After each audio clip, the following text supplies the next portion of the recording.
Je bale kusebe. Kali nyo. Nina kibuzo kyange wabire wabisatu. Mbuzo zimbiri bisatu. Nze mbadde mbuuza. Nga pakira muntu omunzi. Owai. Osoka mama Fina okuzaala. Mama Fina. Mama Fina agambye. Mama Fina yagambye.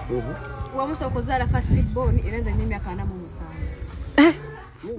Webali kubiranga olaba Jamina Tuyugi kakati jukira ntino nina information eranga akatambike nkutandisiza nako wali keko omukulu wali amoti kosa ne mwala we nga ebagonze muko wali crazy era wali ku Mama Fina munange gwe alaba Jamina Tuyugi jukira ntino moti amanyidwa nga comedian ate wetab one okwetola Uganda munange gwe alaba Jamina Tuyugi kosa ate ne mwala we no kakati no ali mugoberera ate kitenkanika munange gwe alaba Jamina Tuyugi mwana muwala ono naye azanya nnyo comedy wali bamuyita Coco Must Shine wali wonna naye jjukira nti nno akatambi kano babadde bagongamu ko wali crazy ku Mama Fina ku ky'emyaka bunno muwala wa moti nti nayina emyaka 47 naye ng'olaba kisoboka era nga w'omulabaawo kakati jjukira nti nno maaso awo nina omusajja akyasinze okuba omuwanvu wali mu nsi e Kenya kosa ate n'omwana wuuno mwana muto bujeto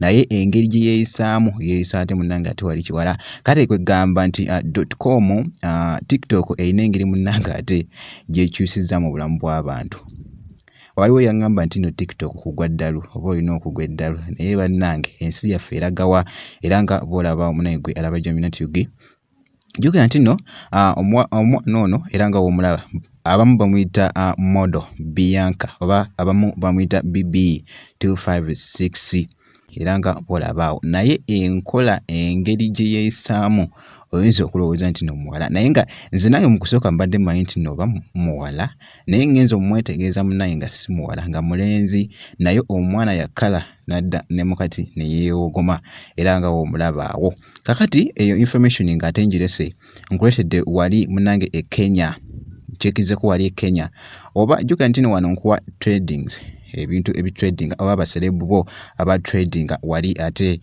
kwetolola munnange naddala Uganda kwesa ate n'ensi ezimu kikakati nkyekirize ku mwana mulenzi ono bamuyita Brandely Mutalo Benize Goliath wali okuva e Kenya omusajja akyasinze okuba omuwanvu ng'era kasita oyimirira naye gwabeera kubisaamu emirundi ng'ena era nga w'omulaba muwanvu ekitenkanika watuula mu mmotoka n'agituulamu aba alina okutamamu talina kubeera kubanga ali straight alina okutamamu bw'ati tasobola kubeera straight tasobola tuula mu mmotoka ng'ali straight muwanvu ekitenkanika munnange gwe alaba Jamina Tuyugi omusajja ono atredinze nnyo era mulimu kampuni ennene bagiyita wali Goshi okuva e Kenya kampuni eyo esuubuza mmotoka jjukira nti nno kampuni eno y'emu yeina ne mwana mulenzi wali Tengetenge era nga yamuwadde wali deal okubanga kati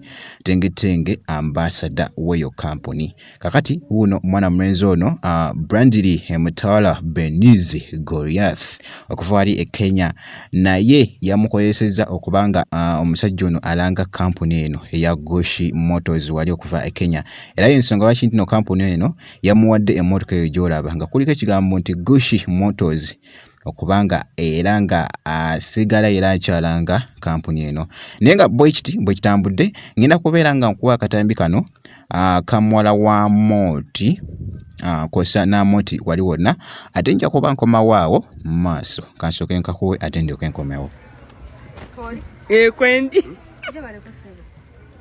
Kali nyo. Nina kibuzo kyange wabire wabisatu. Mbuzo zimbiri bisatu. Nze mbadde mbuuza. Nga pakira muntu omunzi. Owai. Osoka Mama Fina okuzaala. Mama Fina. Mama Fina agambye. Mama Fina yagambye. Wamusoka okuzaala first born era nze nnimya 47. Nini emyaka emikulu? Kati bagamba mewa abalala 3 abalala 5 nekati ekyawazino wetwogerera ayingidde mwana mu 6 yagamba mpozi yali atumaani era atuma mami okumuletera in fact mami yali atuma iye pani nga ye mama Fina muto ebiri opposite omukazi yatumanga mama Fina yatumanga mama ko mama ko nenga bitufu yatumanga ye mama Fina yatumanga yagambye ata mama Fina yagambye mbu mama koko ye yali mama kolo ye yali atumangani mama Fina mukazi achaswala